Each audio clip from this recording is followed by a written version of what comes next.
Watch a cop cruelly mock a 12-year-old black boy, crushing his prized toy soldier, a gift from his deployed dad. Special Forces? Yeah, right?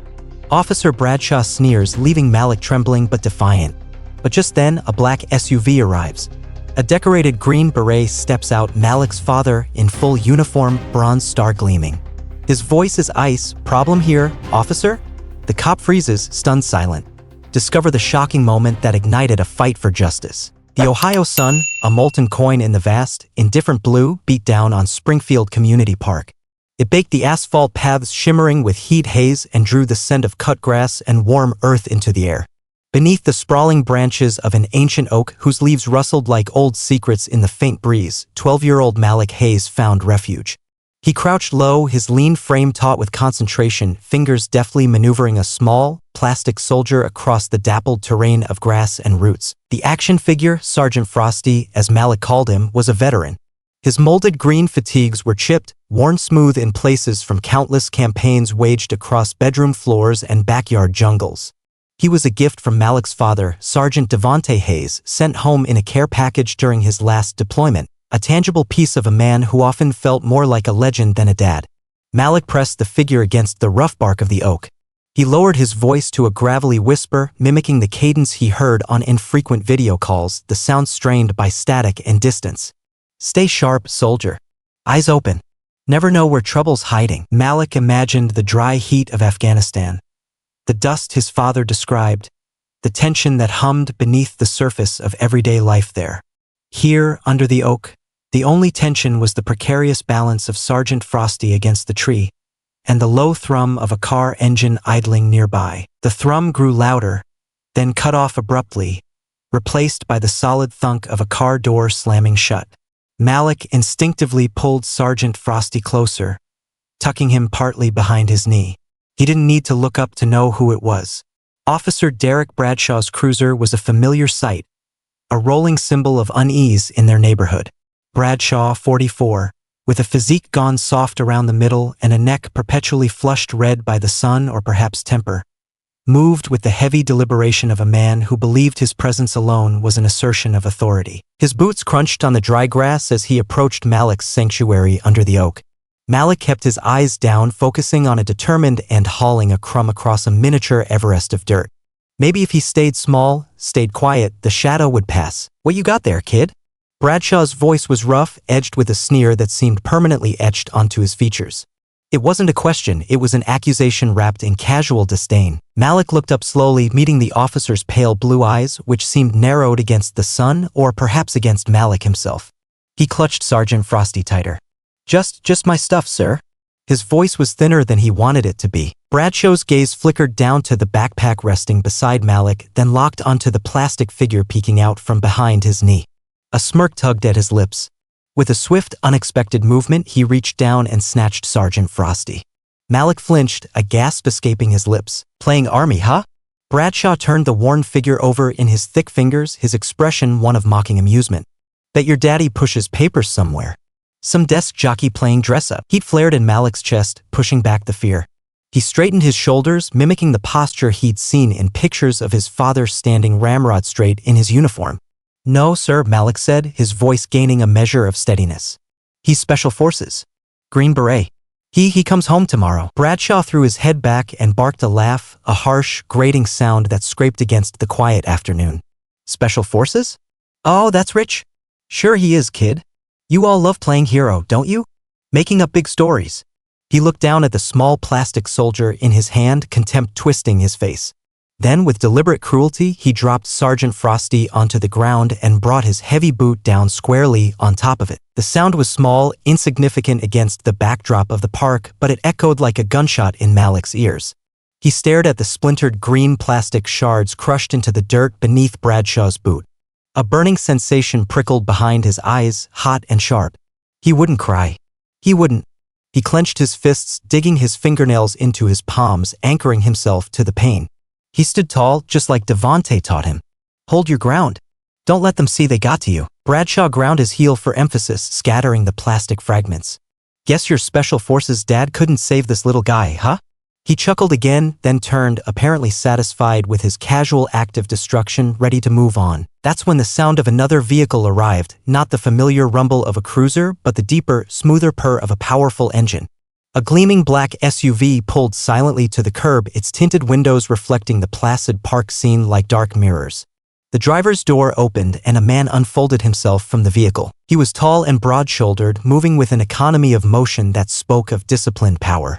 He wore the Army service uniform, the deep blue jacket crisp, the gold stripes precise on the sleeves, the ribbons and badges on his chest a testament to a career lived in dangerous places. Sunlight glinted off the bronze star medal pinned above the pocket. Sergeant First Class Devonte Hayes scanned the scene, the police cruiser, Officer Bradshaw turning in surprise, his son standing rigid and pale-faced beneath the oak tree, the shattered remnants of a toy soldier at his feet. Devonte's eyes, dark and piercing, settled on Bradshaw. He strode across the grass, his polished shoes making no sound. His presence seemed to suck the heat and light from the air around him, replacing it with an arctic chill. "Is there a problem here, officer?" Devonte's voice was low, dangerously quiet, each word clipped and precise. The way he emphasized officer stripped the title of respect, leaving only cold challenge. Officer Bradshaw froze mid-turn. His ruddy complexion paled visibly. He recognized the uniform, the rank insignia, the quiet authority that radiated from the man before him.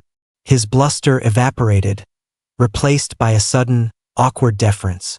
He shifted his weight, his eyes darting from Devonte to Malik, then down to the crushed toy. "And no, Sergeant," Bradshaw stammered, his voice suddenly losing its gravelly confidence. Just checking on the boy." Malik finally found his voice, though it cracked with unshed tears and residual fear. He pointed a trembling finger at the broken plastic on the ground. He broke Sergeant Frosty, Dad." Devonte's gaze followed Malik's finger, lingering for a moment on the shattered toy. His expression didn't change, remained an unreadable mask of control, but something flickered deep in his eyes, a protective fire banked, but burning intensely. He looked back at Bradshaw, his stare unwavering, relentless. The memory surfaced, unbidden but sharp, overlaying the placid Ohio park with the dust and tension of Kandahar province. Devonte sat cross-legged on a worn rug, the air thick with the smell of cardamom tea and wary silence. Opposite him, village elders, their faces mapped with wrinkles and distrust, weighed his words. He was negotiating access for a medical team, a delicate dance of respect and persuasion learned over multiple deployments. Outside the mudbrick compound, the threat of ambush was a constant hum beneath the surface. His senses were on high alert, every nerve ending firing. During a pause in the tense discussion, a small girl, no older than 6, with eyes impossibly large and dark in her dusty face, slipped into the room. She shyly approached him, holding out a small, intricately folded paper crane. A gesture of trust, fragile and profound, in a landscape defined by conflict. He had accepted it with a gentle nod, a silent promise. That crane, a symbol of hope sought in the heart of war, now sat framed on Malik's bedroom dresser back in Springfield, a world away. A reminder of the delicate things worth protecting, the bridges worth building, even across divides that seemed impossibly wide. Devonte brought his focus back to the present, to the park, to the officer shifting uncomfortably before him, to his son whose small shoulders carried the weight of this casual cruelty. The silence stretched, thick and heavy. Bradshaw swallowed hard, his Adam's apple bobbing in his flushed neck. He seemed to shrink under Devonte's unrelenting gaze, the authority of his own uniform suddenly feeling flimsy, inadequate. The bronze star on Devonte's chest seemed to pulse with a quiet, undeniable power. The hero wasn't make-believe after all. He was standing right here. And he was not amused. The Hayes family kitchen the next morning hummed with a strained energy that had nothing to do with the percolating coffee. Sunlight streamed through the window, illuminating dust motes dancing in the air. But it couldn't dispel the chill that had settled over the house since Malik had recounted the incident in the park. Angela Hayes, 35, moved with sharp, jerky motions, her usual calm replaced by a simmering fury. She slammed 2 coffee mugs down on the worn oak table, the ceramic clattering loudly in the tense silence. "This," she declared, her voice tight, her knuckles white where she gripped the counter's edge, "this ends now. I'm done. Done with the sideways glances, done with the assumptions, done with my son being treated like a suspect just for existing. And I am damn sure done with bullies in uniform thinking they can break him down, piece by piece." Angela was a nurse, her days spent mending bodies, offering comfort. But beneath the compassionate exterior was a fierce, protective core now fully ignited. The sight of Malik's trembling lip as he explained about Sergeant Frosty, the way his small shoulders slumped despite his efforts to stay strong, it had cracked something open inside her. Sitting at the table, nursing a lukewarm mug, was Sophia Mendez. At 29, Sophia possessed a fiery energy that seemed barely contained within her small frame. A local community activist, her reputation for tenacity was well earned. She ran a small nonprofit focused on immigrant rights and racial justice, fueled by personal experience and righteous anger. She gently pushed a handwritten page across the table towards Angela. It was Malik's statement, carefully transcribed by Sophia the night before, his 12-year-old perspective rendered in clear, simple sentences that somehow amplified the injustice. Malik was incredibly brave, Angela, Sophia said softly, her dark eyes meeting Angela's. His account is clear, consistent. Bradshaw didn't just destroy a toy, he attacked Malik's dignity, his connection to his father. Sophia paused, her expression hardening. This isn't just about one bad cop. It's about a pattern. Remember my cousin, Mateo? Pulled over for a broken taillight, ended up in deportation proceedings because the officer decided he looked suspicious. The memory was a raw nerve for Sophia, a constant reminder of how quickly prejudice could shatter lives. We need to make noise. A formal complaint is step one, but we need pressure. A protest. We force the mayor's hand, make them see this isn't an isolated incident. Meanwhile, across town at the Springfield Police Department precinct, Chief Linda Whitaker, 52, sat behind her imposing desk, the weight of her position palpable in the air. As one of the few black women to lead a police force in Ohio, she navigated a treacherous path daily, balancing the demands of her officers, the expectations of the community, and the entrenched politics of the city. On her desk lay Officer Derek Bradshaw's personnel file, thicker than it should be for an officer with his tenure. She stared grimly at two previous excessive force complaints, both investigated internally and ultimately dismissed as unsubstantiated. Notes in the margins hinted at interventions from Councilman Robert Bradshaw, Derek's uncle, a man whose political influence cast a long shadow over City Hall and, apparently, the police department. Chief Whitaker tapped a perfectly manicured nail on the file. She'd heard whispers about Bradshaw for years, his temper, his biased remarks, the way minority residents seemed to avoid his patrol car. Malik Hayes' incident, especially with the involvement of a decorated Special Forces soldier, was the spark needed to ignite a fire she'd long wanted to set. She buzzed her Internal Affairs Lieutenant, Marcus Jones, a meticulous investigator known for his refusal to bow to internal pressure. "Marcus," she said when he entered, her voice low and firm, "I want you to pull everything on Officer Bradshaw. Everything. Don't rely on these summaries." She gestured dismissively at the file. "Dig deeper. Talk to the original complainants if you can find them. Check dispatch logs, body cam footage archives, even his off-duty conduct if necessary. I want every incident, every whisper, every potential cover-up laid bare. Councilman or no councilman, this stops here." Jones nodded, his expression serious. He understood the implications, the potential fallout. He also understood the necessity. That night, the house was quiet, but sleep eluded Malik. He lay in bed, staring at the ceiling, the dim glow from the hallway casting long shadows across his room. Bradshaw's sneering face, the harsh bark of his laugh, the sickening crack of Sergeant Frosty under his boot. The images replayed relentlessly in his mind. He felt a confusing mix of anger, humiliation, and a lingering fear that tasted metallic in his mouth. The floorboards creaked softly, and his father appeared in the doorway, a silhouette against the hall light. Devonte came in and sat on the edge of the bed, the mattress dipping under his weight. He didn't speak immediately, just sat there, a solid, comforting presence in the darkness. "Couldn't sleep?" Devonte asked quietly. Malik shook his head, swallowing hard. "He laughed, Dad. Like you being a soldier was a joke." Devonte sighed, a heavy sound that seemed to carry the weight of years. He looked towards the dresser where the framed origami crane from Kandahar stood sentinel. "People see the uniform, Malik," he began, his voice softer now, introspective. "Sometimes they see a hero, sometimes they see a target, sometimes they don't see the man inside it at all. Especially if that man looks like us." He paused, then continued, sharing a piece of his own past Malik had never heard before.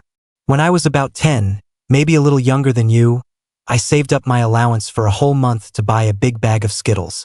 Walked down to the corner store, proud as could be with my dollar bill. Coming out, bag in hand, a police car rolled up.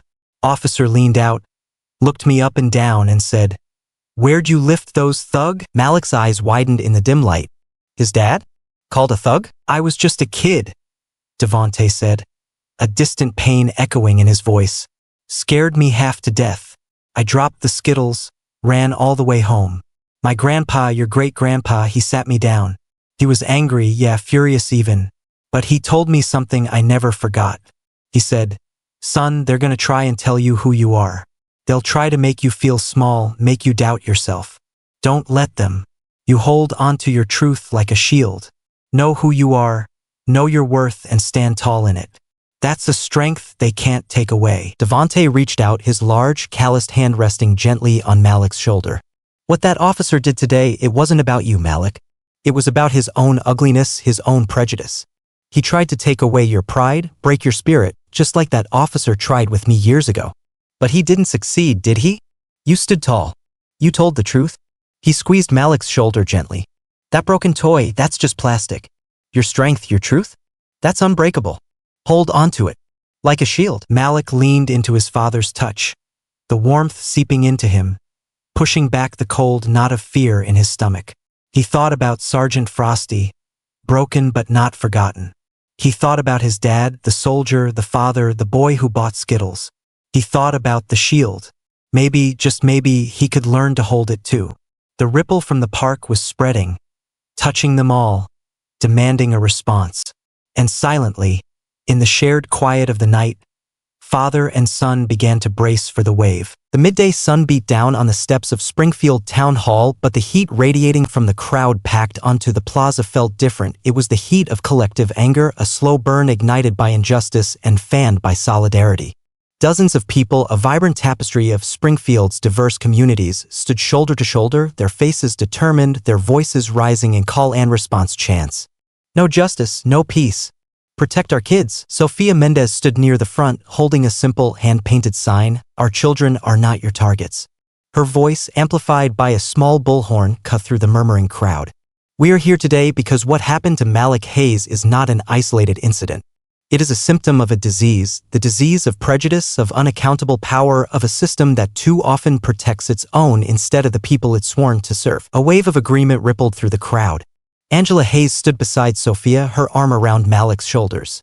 Devonte stood slightly behind them, a silent pillar of support, his presence noted by many in the crowd, his quiet dignity a stark contrast to the reason they were gathered. He wore civilian clothes, but his bearing was unmistakable. Sophia gestured towards a nervous-looking teenager clutching a crumpled piece of paper. Malik's courage in speaking out has inspired others. Gwyn experienced Officer Bradshaw's brand of community policing just last month.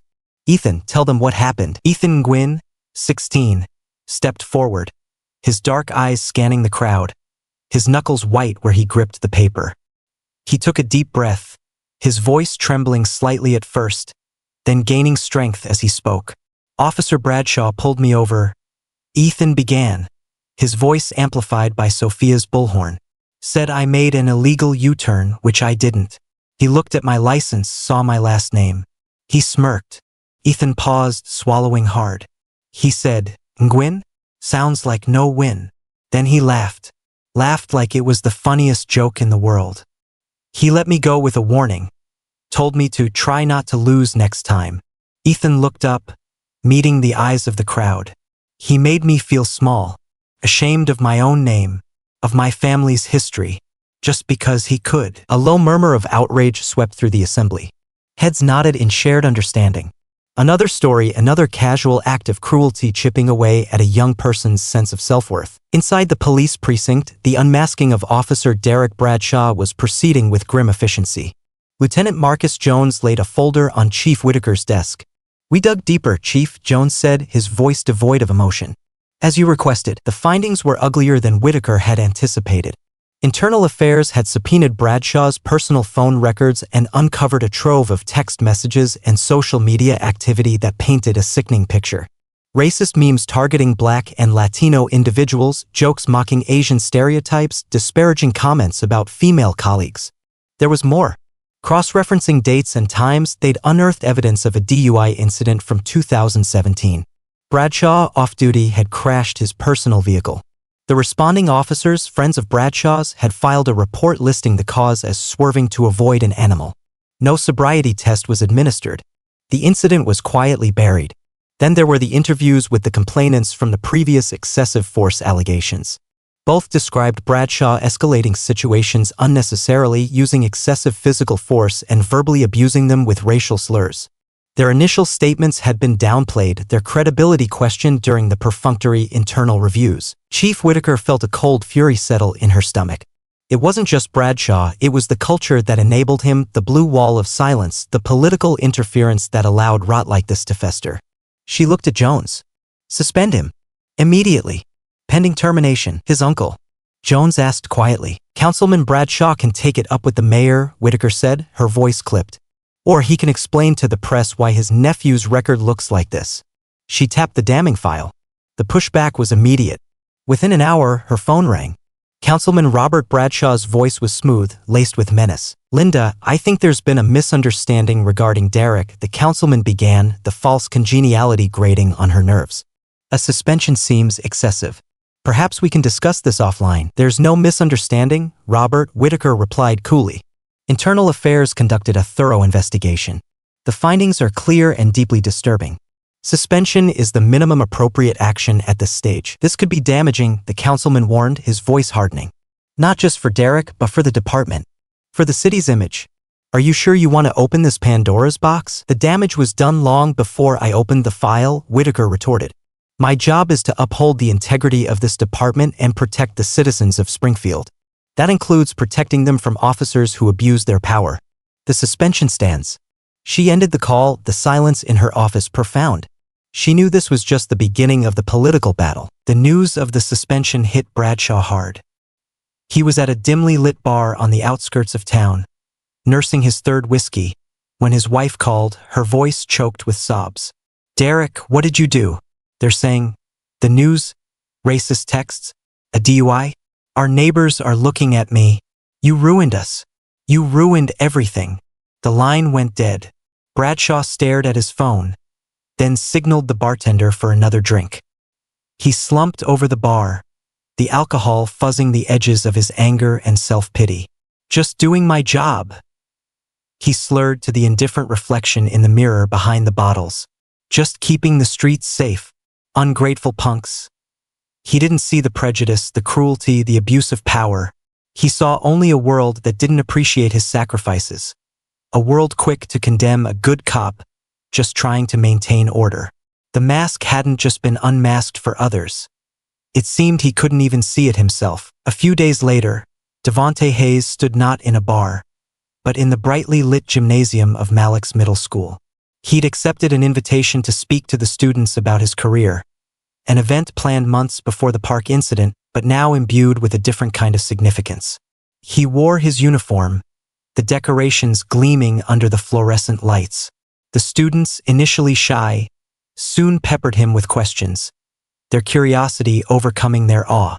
They asked about parachuting, about strange foods, about faraway countries. Then a young girl near the front, her brow furrowed with genuine confusion, raised her hand. Sergeant Hayes, she began, her voice earnest, my uncle says, he says soldiers fight to protect our freedoms here.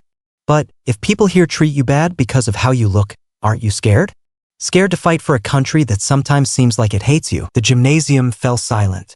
The question hung in the air, raw and uncomfortable. Devonte looked at the girl, then let his gaze sweep over the young faces watching him, faces of every shade and background. He thought of Malik, of the incident in the park, of the long, complex history of black service members fighting for rights abroad they weren't always afforded at home. He knelt down slightly, bringing himself closer to the student's level. His voice, when he spoke, was soft but carried the weight of conviction. Being scared, he said, is part of any tough job. But you don't let fear stop you from doing what's right. I don't fight for the hate or the prejudice. I fight for the idea of this country. The promise of it. The promise that says we can be better, that everyone deserves freedom, deserves respect. He paused, his eyes finding Malik standing near the back with Angela. I fight so that maybe one day you won't have to face those questions. I fight so my son, so all of you can grow up in a place where your worth isn't questioned because of the color of your skin, or your name, or where your family came from. He stood back up, his gaze steady. The fighting overseas is hard. But sometimes the fight for understanding, for justice right here at home, that's the tougher battle. And it's a battle we all have to wage together. The unmasking wasn't just about one corrupt officer, it was about revealing the deeper truths, the harder questions, and finding the courage to face them head on. The hearing room at the Ohio State House in Columbus buzzed with a low, expectant energy. Polished wood panels gleamed under recessed lighting, reflecting the serious faces of the state legislators seated behind a long, curved dais. In the gallery, spectators filled the seats, activists, concerned citizens, reporters, and the families whose stories had brought them all here. Among them sat Devonte and Angela Hayes, their eyes fixed on the witness table where their sons sat, flanked by Ethan, Gwyn, and Sophia Mendez. Malik fidgeted with the knot in his tie, the formal clothes feeling stiff and unfamiliar. His heart hammered against his ribs like a trapped bird. He looked small behind the large microphone, but when he leaned forward to speak, his voice, though quiet, resonated with newfound clarity in the hushed room. He recounted the afternoon in the park, the casual cruelty of Officer Bradshaw's words, the deliberate destruction of Sergeant Frosty. He spoke not with anger, but with a simple, powerful honesty that commanded attention. "My dad," Malik said, looking directly at the committee chair, "wears his uniform to fight enemies overseas. He risks his life for people he doesn't even know. But here at home, sometimes it feels like that uniform is invisible. Or worse, like it doesn't matter. Why?" The question hung in the air, simple, profound, and unanswerable within the existing framework. Then Ethan Gwyn spoke, his voice steadier than it had been at the rally. He detailed the traffic stop, the mocking of his name, the feeling of being targeted for his heritage. "It's not just about being pulled over," Ethan explained. "It's about being made to feel like you don't belong in your own country. Like you're always going to be seen as other." Sophia Mendez followed, presenting data on racial disparities in traffic stops and minor arrests within Springfield, linking Malik's and Ethan's experiences to a broader pattern. She spoke about her cousin Mateo, his life upended by a single biased encounter. She argued passionately for systemic change, for accountability that went beyond suspending one officer. The testimony was emotionally charged, the personal stories grounding the abstract concepts of bias and oversight. Legislators, some visibly moved, asked pointed questions. There was debate, of course. Representatives allied with police unions and figures like Councilman Bradshaw raised concerns about hamstringing officers, about the dangers of armchair quarterbacking law enforcement. They spoke of isolated incidents, of the vast majority of officers doing good work, but the momentum fueled by the raw testimony, the media attention generated by the Springfield protests, and Chief Whitaker's quiet but firm support from behind the scenes providing data and context to key legislators was undeniable. The proposed legislation, quickly dubbed the Hayes Act by supporters, gained traction. It wasn't revolutionary, but it was significant, mandatory, scenario-based racial bias and de-escalation training for all officers statewide, updated annually, funding for robust body camera programs with stricter access policies, and the creation of independent civilian oversight boards in municipalities above a certain size, empowered to review complaints and recommend disciplinary action. Weeks later, after contentious debate and amendments, the Hayes Act passed the Ohio legislature. It wasn't a perfect solution, wasn't the end of the fight, but it was a tangible step forward, a crack of dawn after a long night. The consequences rippled back to Springfield. Faced with termination proceedings backed by irrefutable evidence and dwindling political support, Officer Derek Bradshaw resigned from the force. His uncle, Councilman Robert Bradshaw, tarnished by the association and his attempts to shield his nephew, faced a recall petition fueled by energized community organizers. He lost the subsequent special election by a significant margin, his long tenure in city politics ending in disgrace.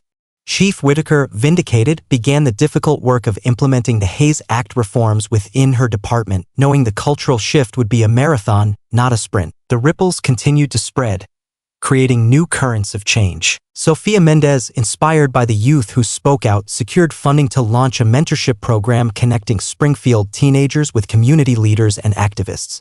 The program, housed in a small community center basement, aimed to empower young people, particularly those from marginalized backgrounds, to find their voices and become agents of change in their own neighborhoods.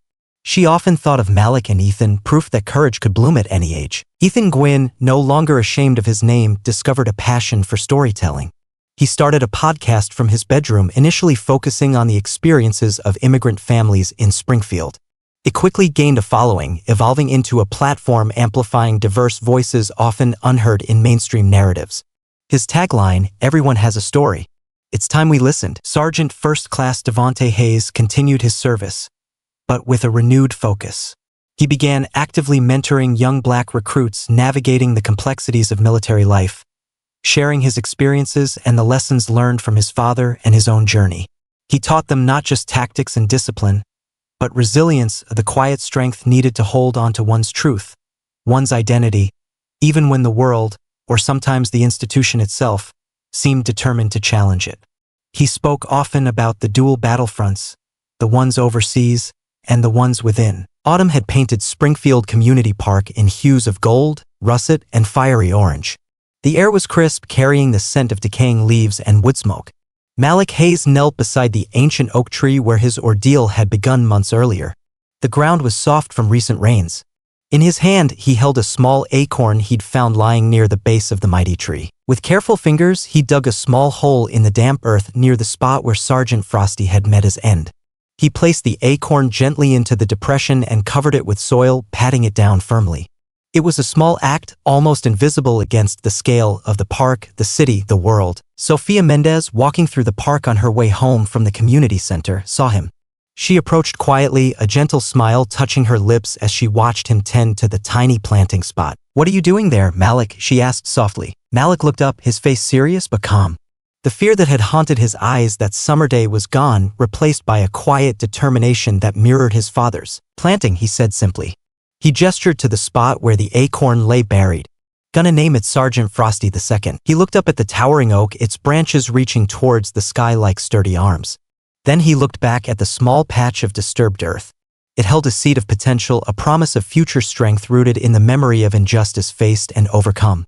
A reminder that even from brokenness, new life, new strength could grow. It wouldn't replace what was lost, but it was a beginning. A small act of faith in the dawn. Sophia smiled, understanding dawning in her eyes. The fight was long, the work immense, but here, in this small gesture, was the enduring power of hope. Thank you for watching Malik's story unfold. If this journey of courage and justice moved you, help empower more voices and spark change. Please like this video, share it with others, and subscribe for more impactful narratives.